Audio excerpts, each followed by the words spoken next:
Hello అండి, welcome to Honey's kitchen. నేను మీ సంతోషి. ఇవాళ మనం ప్రిపేర్ చేసుకోబోతున్నాం స్పైసీ అల్లం చట్నీ. ఇది ఇడ్లీలోకి, దోశల్లోకి చాలా టేస్ట్గా ఉంటుందండి. దీన్ని ఒక్కొక్కరు ఒక్కోలా ప్రిపేర్ చేస్తూ ఉంటారు. ఈరోజు ఈ అల్లం చట్నీ అనేది నేను ఎలా ప్రిపేర్ చేయబోతున్నాను అనేది చూద్దామండి. ఫస్ట్ అయితే అల్లం చట్నీకి కావాల్సిన పదార్థాలు ఏంటో చూద్దాం. ఒక పెద్ద సైజు ఉల్లిపాయను తీసుకొని చిన్న చిన్న ముక్కలుగా కట్ చేసి పెట్టుకోవాలి. అలాగే ఒక పెద్ద ముక్క అల్లాన్ని తీసుకొని మీడియం సైజు ముక్కలు చేసి పెట్టుకోవాలండి. కరివేపాకు 2 రెమ్మలు, పావు టీ స్పూన్ మెంతులు, 4 నుంచి 5 వరకు వెల్లుల్లి రెబ్బలు, అలాగే ఎండుమిర్చి 4 నుంచి 5 వరకు తీసుకోండి. చింతపండు ఒక చిన్న నిమ్మకాయ సైజ్ అంతా తీసుకోవాలి. అలాగే పచ్చిమిరపకాయలు కూడా ఒక 4 నుంచి 5 వరకు తీసుకోండి. 2 టేబుల్ స్పూన్ల మినపప్పు, 2 టేబుల్ స్పూన్ల శనగపప్పు, అలాగే 1 టీ స్పూన్ జీలకర్ర, 1 టీ స్పూన్ ధనియాలు. ఇప్పుడు ఒక ప్యాన్ తీసుకొని స్టవ్ పైన పెట్టి 3 టేబుల్ స్పూన్ల ఆయిల్ వేసుకొని హీట్ అయిన తర్వాత అల్లం, వెల్లుల్లి, పచ్చిమిర్చి వేసుకొని బాగా వేయించుకోవాలండి.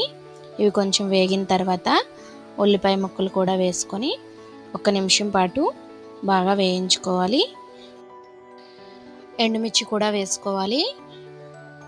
ఇప్పుడు మినపప్పు, శనగపప్పు కూడా వేసుకొని ధనియాలు, జీలకర్ర కూడా వేసుకోవాలండి. వేసుకొని 1-2 సార్లు బాగా కలుపుకొని ఇవి బాగా ఫ్రై చేసుకోవాలండి. ఇవి మనకి ఫ్రై చేసేటప్పుడు మంచి స్మెల్ వస్తుంది. లో ఫ్లేమ్లో పెట్టి వేయించుకోండి. అడుగంటికి పోకుండా, మాడిపోకుండా బాగా వేగుతాయండి 4 వైపులా. ఇప్పుడు కరివేపాకు కూడా వేసుకొని 2-3 నిమిషాలు బాగా వేయించుకొని ఈ మిశ్రమాన్ని మనం ఒక 5 నిమిషాల పాటు పక్కన పెట్టుకొని చల్లారి పెట్టుకోవాలండి. ఇప్పుడు మనం ఆల్రెడీ చింతపండు తీసుకున్నాం కదా, అందులో కొంచెం వాటర్ పోసి నానబెట్టుకొని ఉంచుకోవాలండి. ఈ మిశ్రమాన్ని అంతటిని ఒక మిక్సీ జార్లో వేసుకొని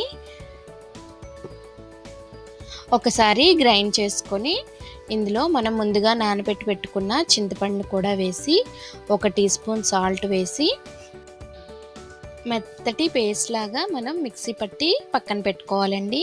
ఇప్పుడు దీనికోసం మనం పోపు వేసుకోవాలి.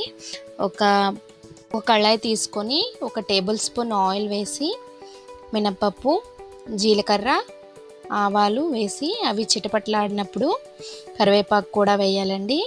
కరివేపాకు వేసిన తర్వాత 2 ఎండుమిర్చి వేసి 1 నిమిషం పాటు ఫ్రై చేసి చిటికెడు ఇంగువ వేసి మనం ఆల్రెడీ పేస్ట్ చేసుకున్నటువంటి చట్నీని కూడా ఇందులో యాడ్ చేసుకొని 1-2 సార్లు బాగా కలుపుకొని ఒక బౌల్లోకి తీసుకుంటే స్పైసీ అల్లం చట్నీ రెడీ అయిపోయినట్లే.